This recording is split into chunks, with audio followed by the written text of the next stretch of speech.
dengan terjemahan Theos menjadi Allah, lalu tanpa disadari Yesus dimasukkan di sini. Padahal tidak, ini Theos. Nanti di dalam ayat yang lain baru ada Tuhan kita Yesus Kristus. Terpujilah Allah Bapa dari Tuhan kita Yesus Kristus. Baca, terpujilah Allah Theos, maksudnya Bapa dari Tuhan Yesus Kristus. Jadi kalau kita membaca Alkitab menemukan kata Allah, asumsi kita itu Yesus termasuk di dalamnya. Tidak, ini Bapa. 20 Oktober, hari pelantikan Jokowi. Pada tahun 2012 seorang pemuda ateis di Sumatera Barat harus berhadapan dengan hukum. Loh, masa jadi ateis dihukum? Kan itu hak asasi manusia mau percaya Tuhan atau tidak. Inilah kisahnya. Alexander Aan yang lahir tahun 1981 adalah seorang ateis Indonesia. Ia dipenjarakan pada tahun 2012 karena mengunggah komentar dan gambar di halaman Facebook yang dinilai menghina Islam. Di Saudi hari ini, orang yang mengaku ateis mulai banyak. Ini hasil temuan, silakan googling. Karena ketika agama ditampilkan sebagai hantu-hantu yang menakutkan, orang kemudian tidak lagi hanya percaya kepada agama, bahkan kepada Tuhan pun tidak percaya. Apa kau berpihak kepada asing? Anjing, babi, kenapa engkau tipu-tipu kau punya rakyat?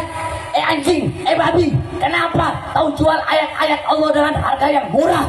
Anjing, babi, kenapa kau jual ayat, kau jual hadis untuk kepentingan perutmu? Anjing, babi. Halo teman-teman dimanapun berada.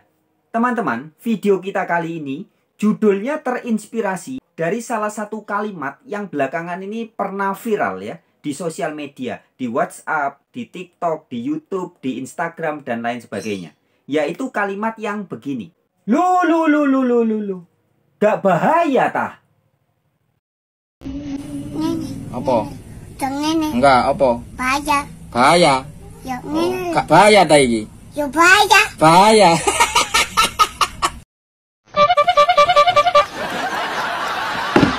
Lu, kerja terus. Gak tahu prei. Gak bahaya toh.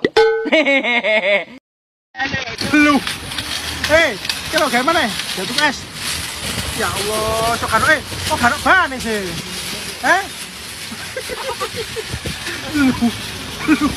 Lu, gak bahaya dah. Halo sobat-sobat semuanya, jumpa lagi di channel Warta Kabar Baik.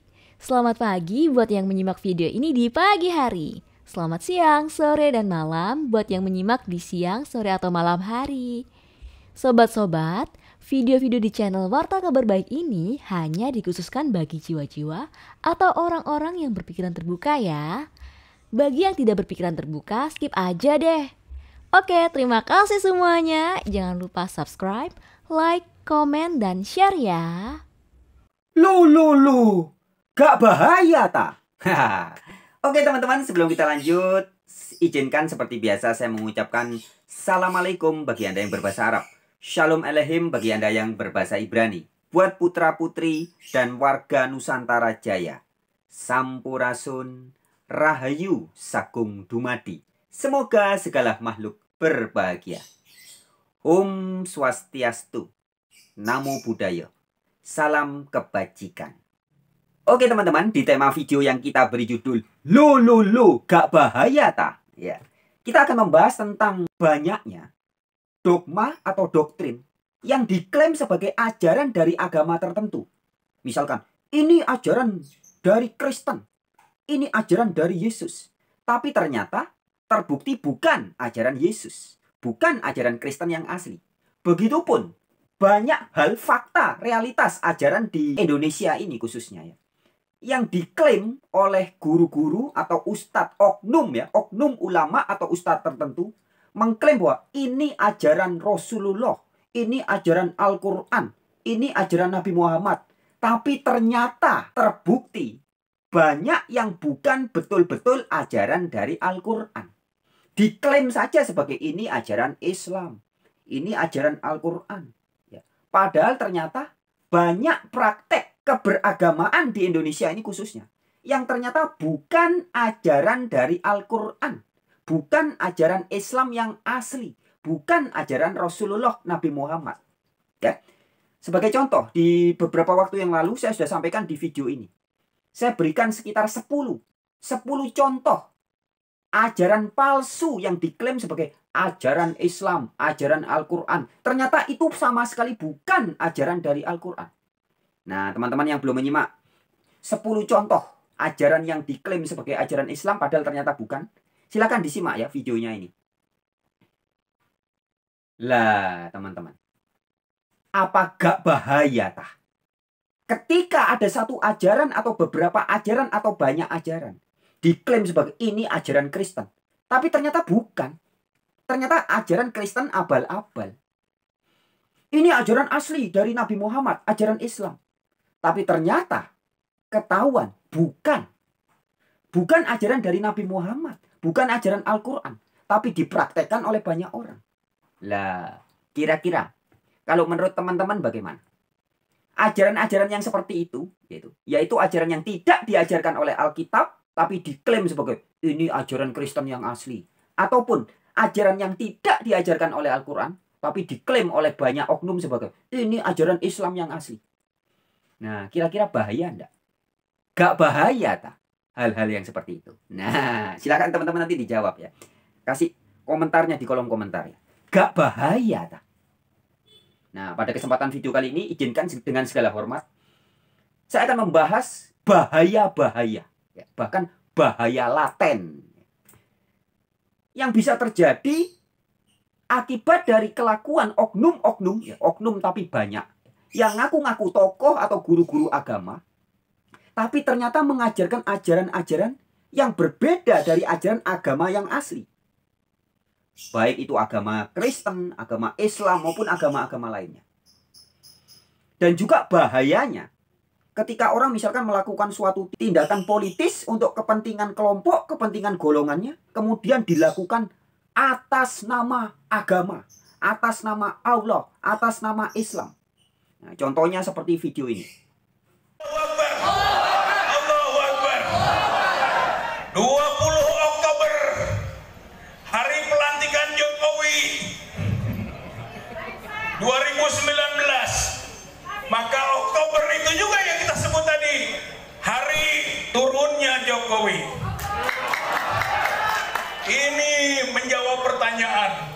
Rakyat bertanya, kapan people power? Mulai sekarang jawabannya. Saat rakyat tidak bertanya lagi, tapi saat rakyat berbuat, bergerak, bertindak, melangkahkan kaki, melakukan people power. Saudara-saudara sekalian, insya Allah dari ruang ini kita mulai. Insya Allah kekuasaan itu dipergilirkan. Wa tilkal ayyam nudawiluha bainan nas. Kejayaan itu dipergilirkan di antara manusia. Sekarang rezim tirani, rezim oligarki, rezim demokrasi, rezim Jokowi sedang berjaya. Besok hina dina akan berada di tempat yang paling bawah. Bukan hanya turun, tapi akan berbaju oranye, masuk ke sel, di penjara, saudara-saudara sekalian. Ayo turunkan, ayo penjarakan, karena dosa-dosa politiknya sudah banyak sekali.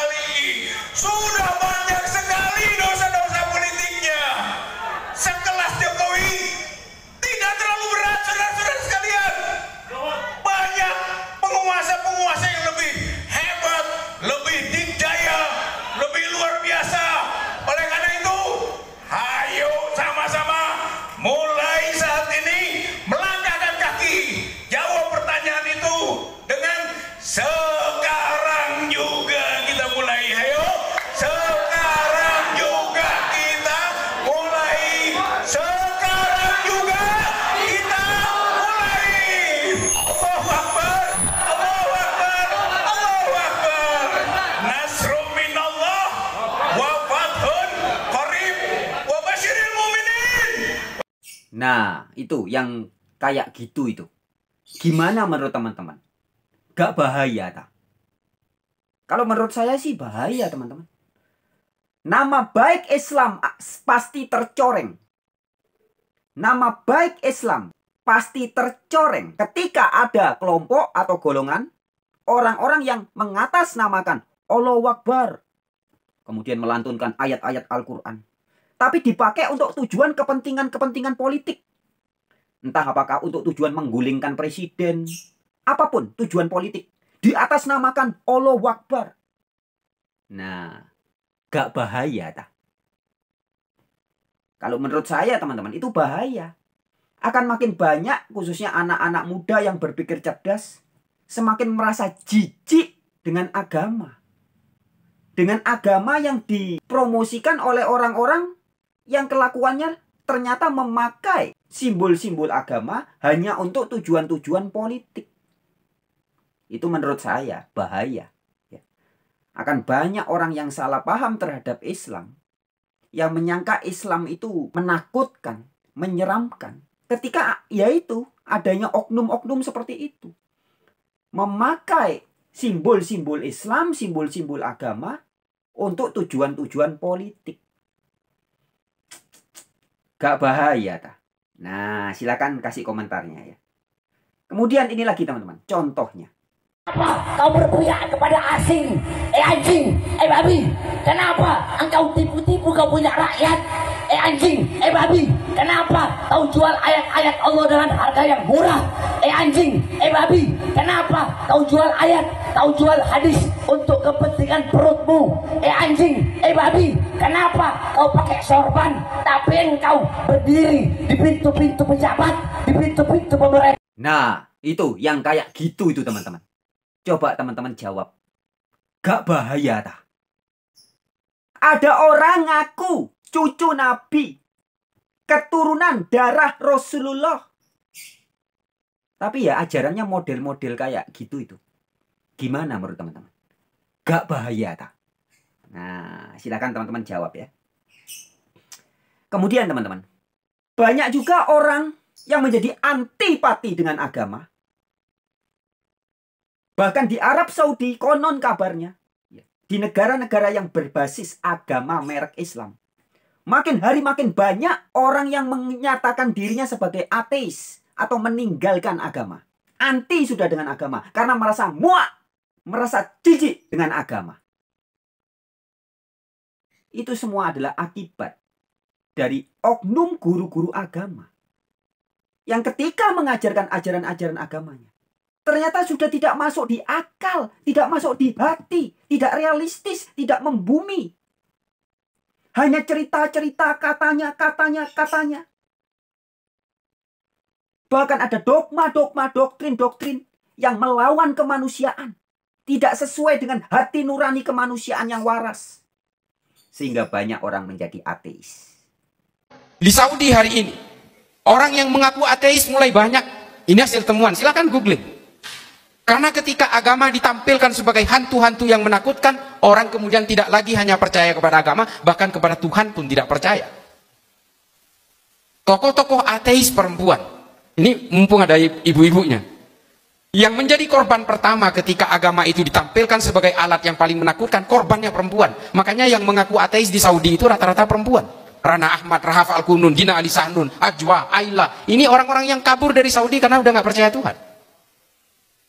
Orang dikerangkeng seolah-olah perempuan itu menjadi warga kelas 2. Makanya saya sering dikatakan, ini buat yang ibu-ibu, saya sering dikatakan, oh ini liberal ini, karena saya anti poligami, Bu. Saya anti poligami, saya katakan, saya tidak mau mengikuti poligami meskipun Rasulullah melakukan itu, saya nggak mau. Karena apa? Ini mudorot buat saya. Itu loh. Tapi hari ini semua dibawa ke dalam ranah-ranah seolah-olah semua perbuatan apapun harus menggunakan agama, dan menggunakan agama itu seolah-olah sah dan legal. Jangankan politik, jangankan urusan selangkangan, urusan investasi aja pakai agama sekarang. Ngeri ya teman-teman. Tidak sedikit orang yang menganggap agama bukannya menjadi berkah, tapi sudah menjadi hantu-hantu yang menakutkan. Sehingga banyak orang, terutama anak-anak muda yang berpikir bebas, para free thinker, memutuskan memilih untuk menjadi atheist. Dan di Indonesia teman-teman juga nggak kalah mengerikan. Ketika ada orang yang mungkin sudah jengah, sudah kecewa, sudah jijik dengan dogma-dogma agama yang dipromosikan oleh oknum-oknum guru-guru agama yang ternyata abal-abal itu. Kemudian orang-orang ini dituduh sebagai penista agama. Memilih jadi ateis loh. Malah dianggap penista agama. Salah satu contohnya demikian. Pada tahun 2012 seorang pemuda ateis di Sumatera Barat harus berhadapan dengan hukum. Loh, masa jadi ateis dihukum? Kan itu hak asasi manusia mau percaya Tuhan atau tidak. Inilah kisahnya. Alexander Aan yang lahir tahun 1981 adalah seorang ateis Indonesia. Ia dipenjarakan pada tahun 2012 karena mengunggah komentar dan gambar di halaman Facebook yang dinilai menghina Islam. Hukuman tersebut memicu debat nasional dan menyebabkan Amnesty International menetapkannya sebagai prisoner of conscience atau tahanan keyakinan. Sebelum ditangkap, Alexander adalah seorang pegawai negeri di Pulau Punjung, Sumatera Barat. Walaupun dibesarkan sebagai seorang Muslim, Alexander mulai tidak mempercayai keberadaan Tuhan pada umur 11 tahun, dan berhenti mengikuti ritual religius pada tahun 2008. Pada Januari tahun 2012, lewat kelompok ateis di halaman Facebook yang ia dirikan mengatasnamakan Ateis Minang, ia mengunggah komentar bahwa Tuhan itu tidak ada. Komentarnya juga mempertanyakan pertanyaan klasik dalam ateisme, yaitu mengenai keberadaan Tuhan yang Maha Pengasih tetapi masih ada kejahatan. Selain itu, Aan menyatakan surga, neraka, malaikat, dan setan sebagai sebuah mitos. Ia juga mengunggah artikel yang mendeskripsikan penghinaan dan pelecehan terhadap Nabi Muhammad. Tindakannya tersebut di dunia maya dilihat oleh Majelis Ulama Indonesia, yang melaporkannya ke polisi karena penistaan agama. Massa yang mengamuk menyerang Alexander saat sedang pergi bekerja, sehingga polisi harus mengamankannya. 2 hari kemudian, ia didakwa menyebarkan kebencian agama, melakukan penistaan agama, dan mengajak orang lain menjadi ateis. Kepala polisi setempat juga menuduh Aan berbohong saat mendaftar menjadi pegawai negeri karena menyatakan diri sebagai seorang Muslim. Awalnya ia dipenjara di Padang, namun karena dipukuli oleh teman seruangannya, Alexander dipindah ke penjara lain. Alexander lalu menyatakan permintaan maaf atas konten yang ia unggah di Facebook. Pada tanggal 14 Juni Pengadilan Muaros Sijunjung menyatakan Alexander bersalah karena menyebarkan kebencian agama dan ia dijatuhi hukuman penjara selama 2,5 tahun dan dikenai denda sebesar 100 juta rupiah. Namun tuduhan mengajak orang lain menjadi ateis kemudian dibatalkan. Saat divonis, hakim menyatakan bahwa tindakan Alexander telah mengakibatkan keresahan dalam masyarakat dan menodai Islam. Penangkapan Alexander telah menggemparkan aktivis kebebasan beragama nasional dan internasional, dan beberapa petisi yang menyerukan pembebasannya telah ditandatangani. Direktur Institut Setara, Hendardi menyatakan bahwa vonis yang berlebihan, dan merupakan lambang kesewenang-wenangan hukum dan penegak hukum, dan juga melanggar International Covenant on Civil and Political Rights yang telah ditandatangani oleh Indonesia. Amnesty International menyebut Alexander sebagai tahanan keyakinan dan menyatakan vonisnya sebagai kemunduran besar bagi kebebasan berekspresi di Indonesia. Organisasi tersebut juga menyerukan agar Aan segera dibebaskan. Sementara itu, Atheist Alliance International memulai kampanye untuk Alexander dan menyatakan bahwa kasusnya menyoroti hak-hak dasar dalam kebebasan berekspresi dan keyakinan serta diskriminasi yang dihadapi oleh para ateis, terutama di negara Islam.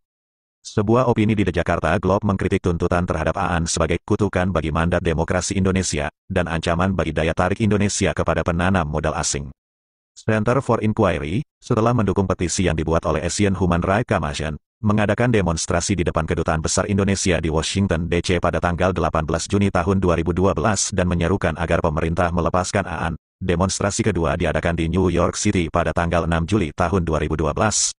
CFI juga mengirim surat kepada Kedutaan Besar Indonesia agar Aan dilepas. Nah, fakta hukumnya adalah Alexander divonis bersalah bukan karena dia ateis tapi karena dia terbukti melakukan penistaan agama. Jadi kalau mau jadi ateis ya itu hak Anda asal jangan menghina keyakinan orang yang beragama.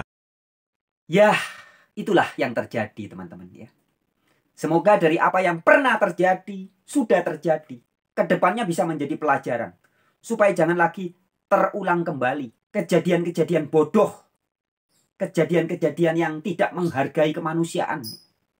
Jangan sampai terjadi lagi. Ya, jadi teman-teman memang fenomena maraknya ajaran-ajaran yang diklaim sebagai ajaran-ajaran agama, tapi kemudian ternyata membuahkan sikap-sikap, perbuatan-perbuatan yang justru menodai kemanusiaan. Bahkan melecehkan kemanusiaan. tidak memanusiakan manusia.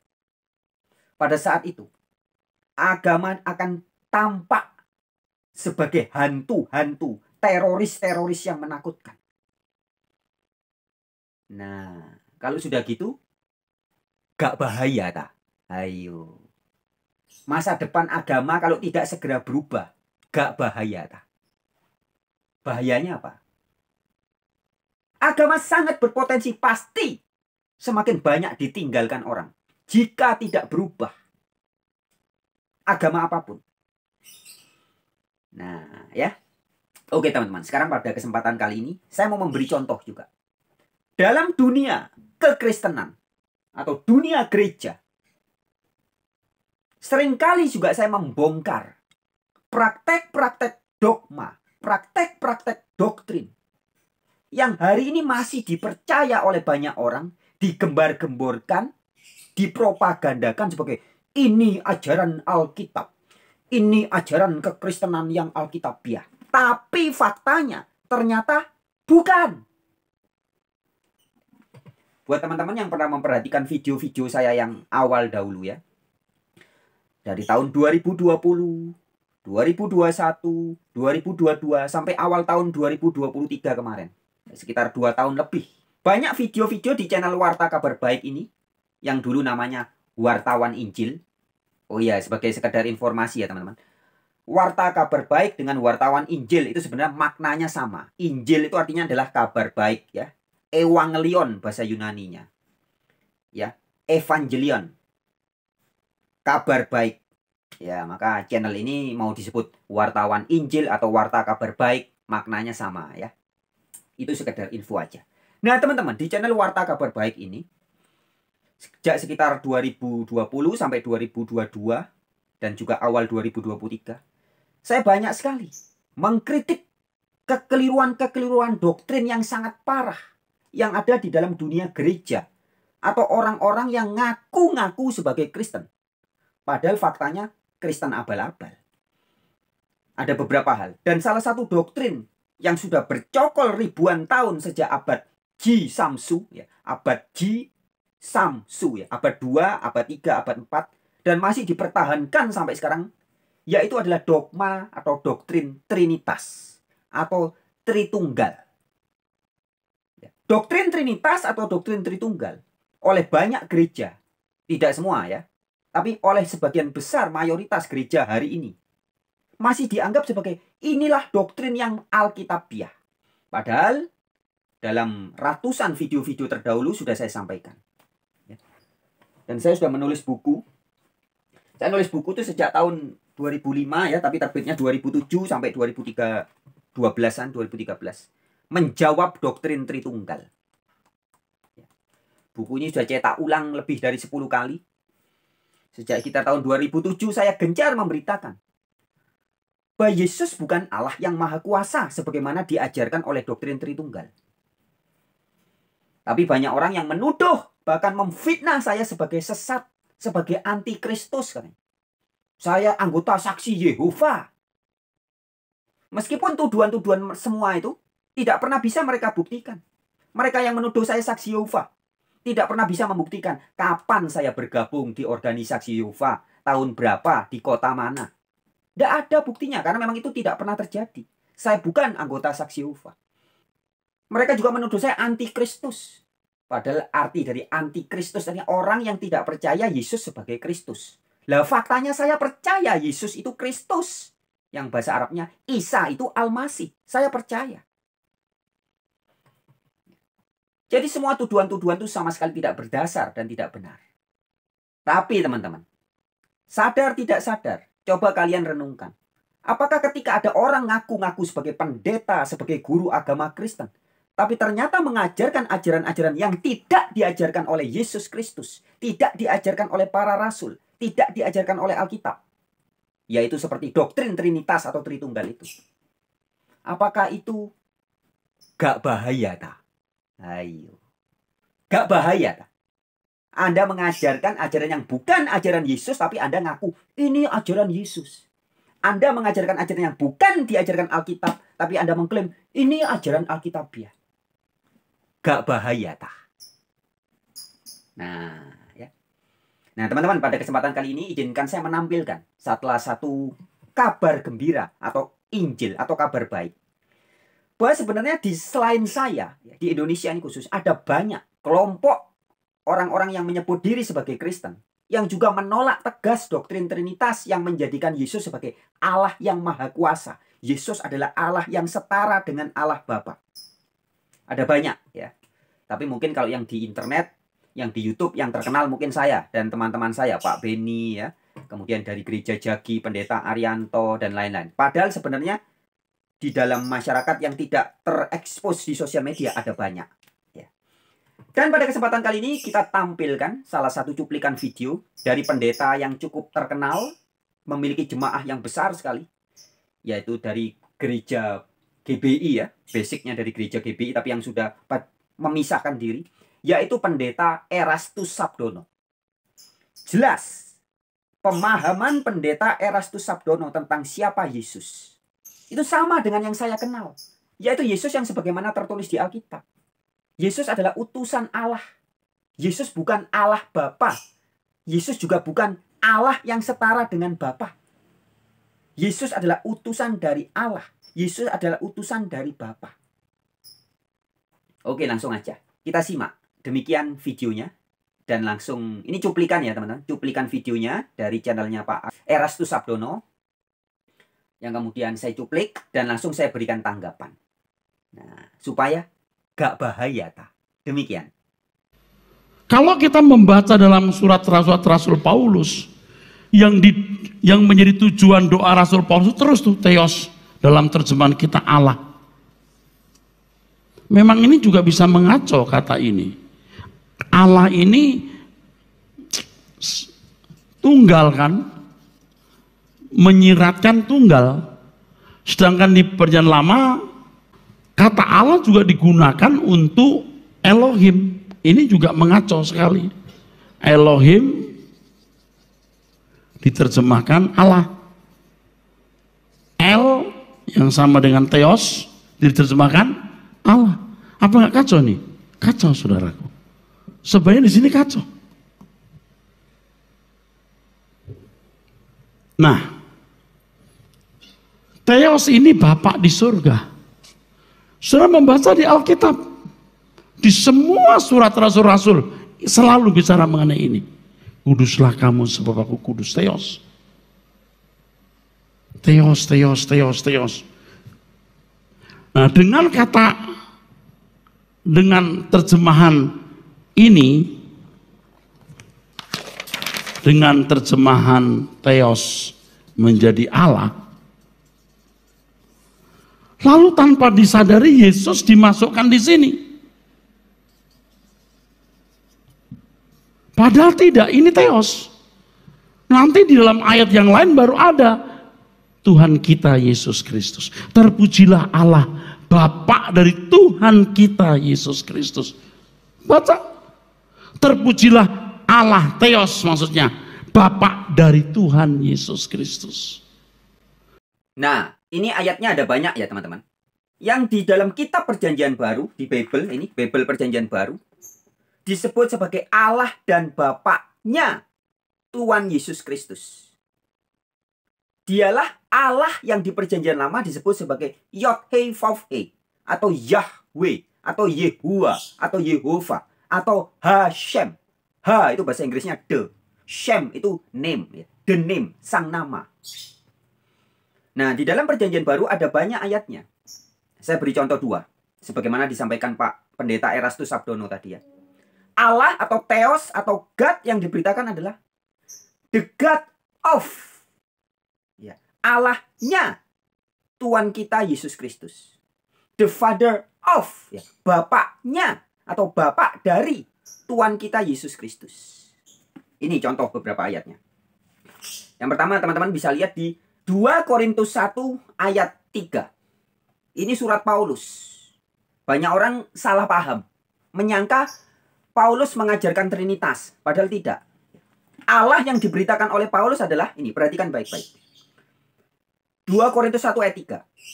Terpujilah Allah Bapa Tuhan kita Yesus Kristus.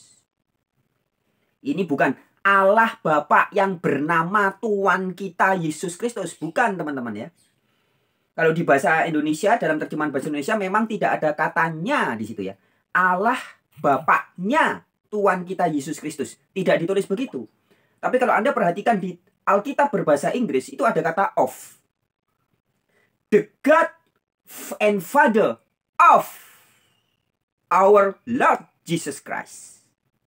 Kalau Anda buka di Alkitab terjemahan bahasa Jawa, ya terbitan Lembaga Alkitab Indonesia yang bahasa Jawa, ada kata ne di situ. Ya, Gusti Allah lan ramane. Ya, jadi Allah dan Bapaknya Tuhan kita Yesus Kristus. Ya, the God and Father of our Lord Jesus Christ. Jadi Allah yang diberitakan oleh Paulus bukan Yesus adalah Allah, bukan, tapi Allahnya Yesus Kristus atau Allah dari Yesus Kristus. Itulah Allah yang diberitakan oleh Paulus. Ya, perhatiin ayatnya. 2 Korintus 1 ayat 3. Contoh lagi. Very clear. Allah yang diberitakan oleh Paulus itu adalah Bapa, ya.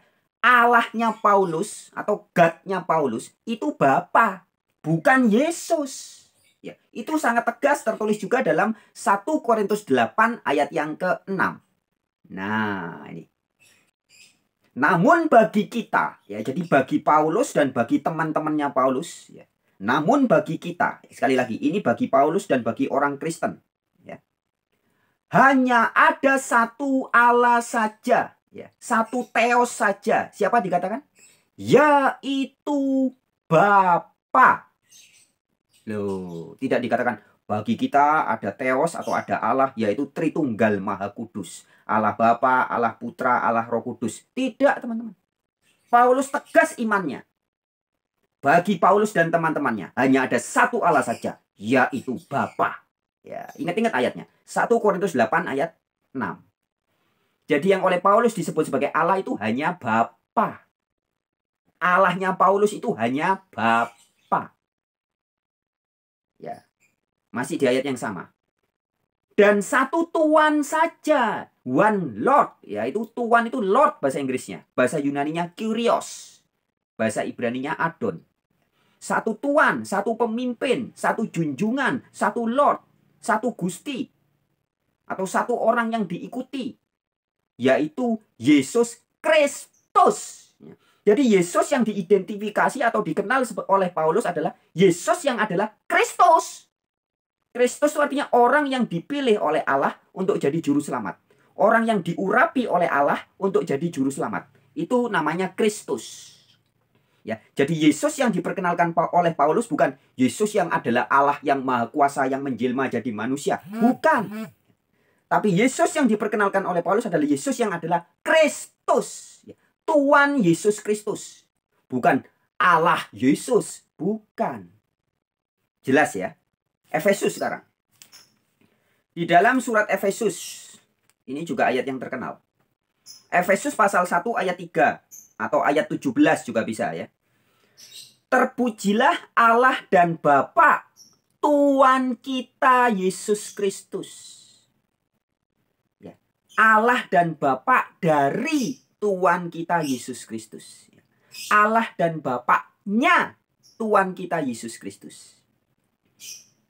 Ya, kalau Anda baca di Alkitab bahasa Batak, ada kata ni di situ. Debatani Tuhan ta Yesus Kristus ya. Debata itu Allah. Ni itu nya. Ya. Debatani ya. Jadi Allahnya atau Allah dari Tuhan kita Yesus Kristus. Di bahasa Jawa juga. Allah dan Bapa. Ya. Gusti Allah lan ramane. Ya.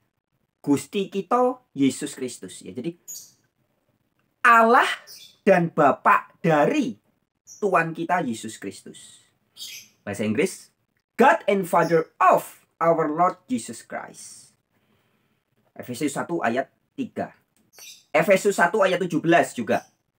Dan meminta kepada Allah Tuhan kita Yesus Kristus, yaitu Bapa yang mulia itu. Perhatikan baik-baik ayat ini. Kalau dalam bahasa Indonesia, kalau Anda tidak teliti, bisa salah paham ya. Dan meminta kepada Allah Tuhan kita. Ini maksudnya the God of. Ada kata of ya. The God of our Lord Jesus Christ.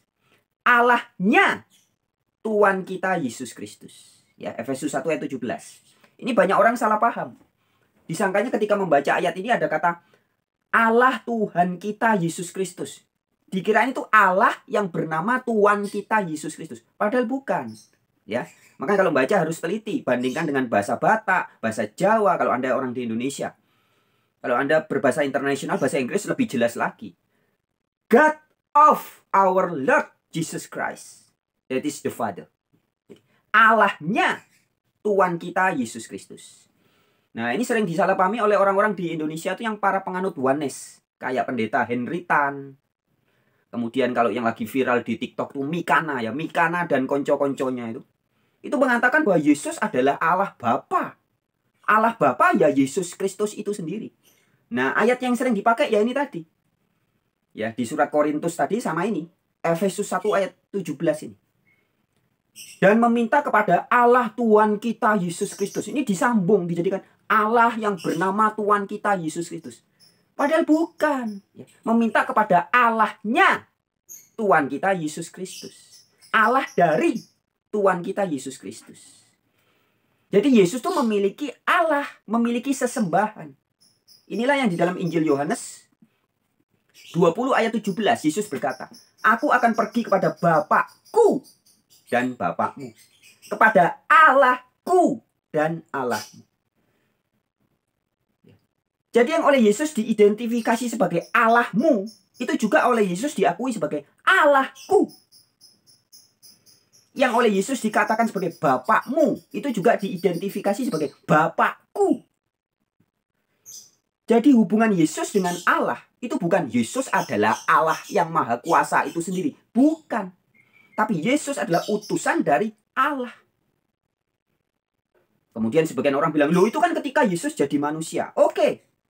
Anda buka di ayat Alkitab, ada banyak ayatnya. Ketika Yesus sudah bukan manusia, sudah bangkit, sudah naik terangkat ke surga. Dalam Kisah Para Rasul pasal 7 ayat 55 dan 56 dikatakan, Stefanus melihat langit terbuka.